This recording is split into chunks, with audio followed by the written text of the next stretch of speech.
In this video, I'm reaching a rating of 1500 and I'm showing you how you can do the same. The 6 games are insane. There is even a queen sacrifice. Beautiful. Enjoy. Alright, d4. In the previous videos, I've been playing always the move e4. And I will play the move e4. Also against d4, if the opponent plays e6, you want to bring the 2 pawns in the center. Okay, we have the French defense, and I want to play a sub-line that I've been trying recently and is very powerful, is bishop d3. You can basically learn this opening in like 10 minutes. I have also a video about it. Now, my opponent is going for the center, crushing it. The idea is that I'm protecting this pawn with the bishop, and then I want to have the bishop on the long diagonal. Random arrows. Okay, I'm taking the pawn. Now, my opponent can take with the queen or with the pawn. How will they take? They take with the pawn. Okay, fine. I'll just bring out my knight, and now we will reach a position where either my opponent pushes here, forcing my bishop to go back, or they will end up with an isolated pawn. Now, yeah, I just noticed that that pawn can be taken. It's okay. I will take that pawn back at one point. I will go with the knight here, aiming for b3. I could also play the move bishop b5, pinning this knight and take that pawn back. Actually, I will really take that pawn back, so it's not a problem. I want to see where this bishop goes, because if this bishop doesn't go there, then I'm gonna give a check, forcing a piece to go backwards there. For example, if bishop d6, I think I can give a nice check. If knight here, I'm taking here, and then I'm also threatening the bishop, so I think bishop e7 needs to be played. Well, okay. Check. Now, oh, perfect. This is all going according to the plan. Now I'm taking here, this bishop is pinned. And I'm taking with the other knight just because the knight on f3 seems more active than the knight on b3. And my opponent is taking, I'm taking back, and I'm attacking this knight.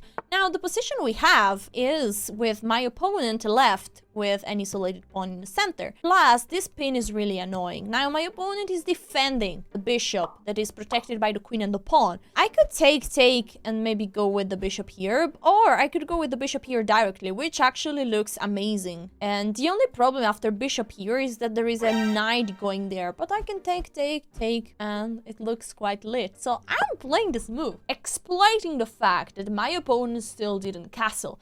And it's insane that here, basically my opponent lost 1 tempo, and they're in such a huge pressure and such lots of problems. And they decide to castle, but I'm taking here, and if pawn takes, I take here and I'm winning a queen, and they might as well resign. This is a 14 moves against the French, and jeez. Nice. New game. Ooh, f4. Have you ever seen this opening? This is the bird's opening. And I will go with a gambit. It's called From's Gambit. I'm giving away all the pawns here. My opponent will be like Pac-Man, taking all the pawns. But now I have a bishop out here, and my idea is to give the check here, and then if g3, I take this pawn with the bishop. But my opponent was smart, played knight here, controlling the square. So here I go with the move. Boom, g5. This is actually all theory, I swear. I'm not going completely crazy, but I'm playing some theory here. Now I play pawn on g4. I'm attacking this knight, and I think my opponent is already completely lost, because they need to move this knight away, but then my queen is sliding to h4, giving a check. That is quite annoying. If g3, I take here, and so is the king going to e2? Well, that doesn't look too nice for my opponent. Ooh. And they decide to sacrifice the knight. Well, honestly, I accept the offer. That's very kind. And then I still slide with my queen here, giving a check. I have an extra piece, and this king will not be able to castle anymore. Now what I have to do is to bring out my pieces. You might say, there was a free pawn, Alessia, would you like to take it? No, I don't want to waste my tempo on a pawn on the side of the board, especially because then my bishop is pinned and I cannot go back. So I will just be as quick as possible, develop all my pieces, knight out, bishop out, bang, and then ready to castle and be extremely happy with my position. Yeah, long castle is here. A great move. My opponent is still struggling to develop all the pieces on the queen side, and the king is still stuck in the middle of the board. Perfect. We keep going. Development is the key in chess. And we bring also the rook out. That's an amazing development. Look at black pieces. Oh yeah, that's really cool. Plus, I have an extra piece. An extra piece for 2 pawns. So I just have a +1 advantage. But the fact that the king is stuck here is really bad for my opponent. Now, can I snap this pawn? Actually, it would be really late, but not. I go with a knight here, and I'm attacking this pawn with the knight and with the rook. I'm also attacking this other pawn, and this bishop cannot take here because it's pinned. What can we do? We take here. We take the pawn. Easy. And we might even take this one. Oh, the king moves there. Okay, in this case, I might play this move. Nice. We are protecting the knight plus threatening millions of discovery checks. Oh my god. This position is so juicy. I'll give a check here with my bishop. If pawn takes, I go with the knight. Okay, the king is really hiding. I will the knight! Sacrifice the knight. Yeah, because after pawn takes, I'm gonna take here. And this king is really, really lonely. And here the material is equal. Actually, I have an extra pawn because I have 5 pawns. My opponent's just 4. Plus, this king is tremendously sad. Do I have a checkmate? Wait, the king cannot go here. The king cannot go here. King can go here, but if I play this move, this is a check. Bishop here, and then I would remove this. I mean, that must be checkmate. There was also another checkmate. Can you find the other checkmate in this position? There was knight here, king moves, and queen takes. Ah, also beautiful. My opponent plays the move, and checkmate! Yay! New game. We play again d4, we try it. And knight here. Okay, great. My idea is to play a very annoying gambit here. So I will go with the knight out. And I want to play e4. That after the move d5 would start the Blackmore Dimmer gambit. Let's see if my opponent plays the move d5. Ooh. We have it. Now my opponent could take with the... Ooh, wow. My opponent is just ignoring everything. But then we get in a French defense. My opponent is playing the French with the black pieces. And I'm not sure if they're prepared. I go with the bishop out. I'm pinning this knight. And I want to keep going with the move e5. That's already very dangerous. Nice move. This is important. Now I play the move e5. I'm attacking this knight. The knight goes backwards. And I play the move h4. This is a line that when I started to study it, I felt in love with. Literally. My opponent could have taken the bishop and winning a pawn, but white gets a very nice initiative with moves like knight h3, queen g4, knight g5. It's very dangerous. Now, what my opponent is doing is a very typical move in the French, aggressive, attacking the center. If I take, this pawn is also weak. This pawn is weak, so it's not good to take. White is never taking there. I will take here. And if my opponent takes with the queen, ooh, they are in big danger. There is no way to avoid my knight to get on c7. Because the only move seems to be like knight here. But then my knight slides on d6. And the knight is a monster. Yeah, castle is the right move in this opening. And now basically I'm winning a rook. But my opponent is taking lots of pawns in exchange. So it's actually a good deal for them. My opponent is giving a check. They want to take this pawn. Well, I will just play queen here. And if the queen takes... I go with the rook here, and I'm threatening to take this pawn. And guys, my opponent shouldn't waste too much tempo with the queen. Usually this pawn is the so-called poison pawn. Sometimes the queen is just trapped. In this case, the queen will not be trapped. But I get some tempos. My opponent is wasting time. I take here, because if my opponent takes here, I will take the knight. And my opponent is wasting some tempo, and if my knight gets back, well, then I have an extra rook, basically, just in exchange of a few pawns. So knight here, attacking my rook. I'll go all the way back. Well, not all the way back, because I want to keep this pawn protected, just in case of knight b4. But honestly, it seems like my knight is getting out now. I take here. Well, that was a huge mistake, because now my knight is really getting out. My opponent needs to play the move a6, but I... What? That's just a free pawn. Why this move?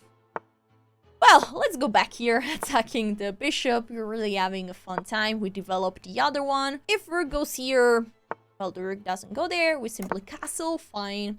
The knight could take that pawn, but then we slide with the rook here, and we're going to take the pawn behind the knight. So it's all under control, and we are completing the development, bringing the rook to the attack. This is a double pawn. It's usually a weakness in chess, but in this position where we have an advantage of +4, we literally do not care. We have an extra rook in exchange of just a pawn. So yeah, I mean, double pawns, who cares about it?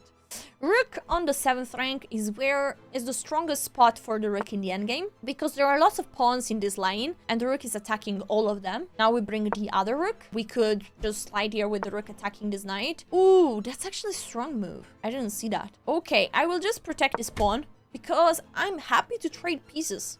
Yeah. It's true, my advantage is slimmer, now it's just +2, but I'm happy to trade pieces and I still have an extra knight and now can start to collect pawns, and that's enough, really. I just need to take another pawn and then I will be completely winning. Now I'm attacking this one and it can be protected just in one way, by pushing. But then I play a rook here, and I don't see how the pawn can be protected anymore. Okay, the pawn is left falling. Now that move is actually good. I will go with the knight here, and my opponent, playing good, playing really good, taking also another pawn. But now I will collect the pawn on the king side and push and promote the h pawn. Important here is that you make sure you can create a pass pawn in every endgame. And usually it's better not to give your opponent a counterplay here. I can just give a check and push. It's better not to give your opponent a counterplay, but in this case I did allow it. But now my opponent has an amazing red carpet in front of it. Cannot really be stopped. Or maybe can. Okay, let's attack this pawn. The rook is now stopping it. Kind of. Wow, my opponent is absolutely strong. Okay, let's play... I'm not sure. Because if I move this knight, I'll lose the pawn. But okay, fine. I move the knight here. I'm taking the pawn. And this endgame is still quite winning. My opponent needs to take here. Right, I take here. And then I push this pawn, protecting the knight. And the rook is nearly trapped over there. I will give a check here. And then rook here. I want to take that pawn. Ooh, okay. Trading this leaves me to a winning endgame. Right? Bang. Bang. Bang. Now I just need to take the pawn and it's completely winning. There we go. Then we will just push the pawn, you know. Bang. Bang. Now we can push still. We go with the king. We promote the queen. And check. I'm trying to give it as quick as possible. Ooh, nice. That's actually a late checkmate that you give just if you have this pawn on f2. Beautiful. Black pieces. e4, e5. Oh, okay. I'm playing e4, e5. This is very typical. But let's play something else. Let's see how... Ooh, okay. 4 knights. Fine. My opponent is not taking here. I'm playing the move a3. Okay, I'll go for the center. That's a bad move. That's really a bad move. My opponent is playing really passive. And you know what I'm doing with players that play passive? I go get them. I'm taking here. And if pawn takes, I'm taking the queen. And my opponent needs to take with the king. Meaning that they will not have the possibility to castle. I take here. Now, if knight takes, you see this pawn is lost. So they have to take with the king. But then I can exploit the fact that the king there is really badly placed. And I will... do long castle with check, which is really amazing. Ooh, this is pin now. I will play bishop here. I'm attacking this pawn. Let's see if we can pressure my opponent. That move is a mistake. I'll take here and win a pawn. Yes, that's great. And I gave away the bishop pair, but in this position with the center quite blocked, it's not a huge problem. My opponent is interfering like this on the d file. That's smart. But they might lose another pawn. I take here, and then I could go either with the knight here or with the knight there. This seems quite safe. If the bishop goes here, I have f6. So maybe this move must be played. Probably that move must be played. Okay, f6. Now, this was a cool move, looking cool. Like, the bishop is pinning this knight. But f6 is still winning, is just winning a tempo on the bishop, and then this pawn is falling. Well, not with the rook, but with the knight, because it's protected still by the bishop. So we take here, and now we have an endgame with 2 extra pawns. how to deal with it. Well, we just win the final piece and we win the game. That's it. My opponent was really struggling the entire game with the fact that this king was stuck in the middle. And it was all awkward. It was awkward to go with the pieces out, right? So they might also resign here. We take the bishop! And we bring the other rook. We need to give a checkmate as quickly as possible. We need to bring 2 rooks, basically, on the second rank. This is how we give checkmate. We'll take this pawn if my opponent lets me, or I'll take this pawn. I'll take one pawn or the other. Bang! And then rook here is incoming. My opponent could play this move. This is mate. Basically impossible to stop it. Wow, which rook do you want? I don't know, this looks nicer. Sheesh. D4. And let's go with E4, the Black-Mortimer Gambit. Now we play knight here, attacking this pawn. Usually, black plays... Really? Okay, then I take just the pawn back. It's fine. No gambit. But we have an amazing development. We can go out with the knight, protecting this pawn. Then we will go out here with the bishop, looking at this pawn. My opponent is using the strategy of double fianchetto. But honestly, they could run into serious problem really quickly. Now, my knight is basically doing a fight lever, attacking this pawn. My opponent plays the move e6, but all these squares are very weak around. I'm castling. I could even bring the second knight there. Oh my god. Bing, boom, bam, bam, bam, bam, boom, bam, bam, boom, bam, bam, boom, boom, boom, bam. I'm calculating. So I'm thinking if I could take here. And I think I can. Bang! The bishop! Because after pawn takes, I'm taking with the knight. And the queen and the bishop are forked. And there is no way with the queen to protect the bishop. So that's a great move. Perfect! I'm sacrificing the knight! Because after rook takes, I go with the other knight here, and now the rook is seriously in danger. I don't think my opponent can protect it. There is a move that seems good. It is bishop d5, with the idea that after bishop takes, you can take, knight takes, boom, boom, bam. But after bishop d5, I can take here with the knight. Knight there. Well, I think I'm just taking here. I'm attacking the queen, threatening discovery checks. What? The queen! Nice. My opponent might as well resign. Yep. Okay, final game. We have again the white pieces and we try it again. Black-Mortimer Gambit. Nobody accepted the gambit so far. Will chess master Fuller accept the gambit? All the way from France. Will you take the pawn? Okay, now still they need to defend it. Yes, and now we have the Black-Mortimer Gambit. This is such an aggressive opening. We are sacrificing a pawn, and in exchange, we want very active pieces, quick development, and a nice attack. We take here with the knight, and now the idea is that we have the open E file and the open G file. I play H3. I'm just inviting this bishop to go back or to take. So I can go with the queen here, and I'm attacking this pawn. Attention, there is a pawn hanging here, but my opponent cannot take that pawn. C6 is the right move. Now, what am I playing? Bishop here seems logical. I'm protecting this pawn and ready to castle long, which is exactly what I want to play in this position. Going for a long castle. E6, great move. I long castle. My opponent needs to try to develop as quickly as possible. That's it. No other ways to play this position with black. If not, they get crushed. My next move will be bishop c4 and rook here. Bang! Maybe I could even sacrifice on e6 at some point, but the rook here is looking amazing. H6. The pawn is stopping my bishop from going there, but honestly, I want to bring my rook here, and this is looking serious, guys. Now, g4. I'm ready to attack the king if the king gets castled. So this is a very intimidating move. Will my opponent castle no matter what? They don't castle. Maybe they want to go for a long castle. I will keep going with my plan. G5. Open up more files. Pawn takes. I take back with the bishop. And then I could go with my knight here. I could bring the bishop back here, actually. Also good. And these open files are looking great. I think my opponent should go for long castle. Great. Well done. I will play the simple move king e1.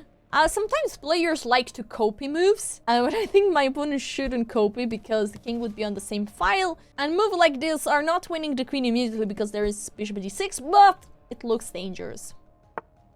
Rook there? I get what's the idea. Okay, you know what I need to try to play here? I need to try to push the pawn on d4 at some point. Or maybe to go with the bishop here.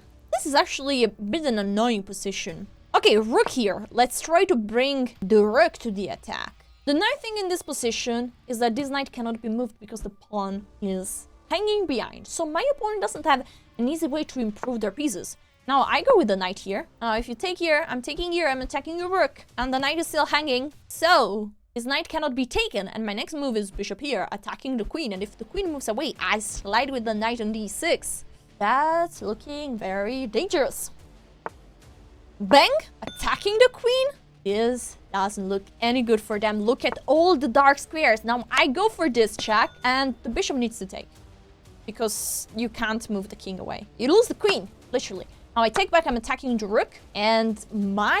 Oh my god! If they move the rook, there is a huge queen move. Oh my god, please move the rook, my opponent, please! Please, please, please. I can't see. Woo! Bang!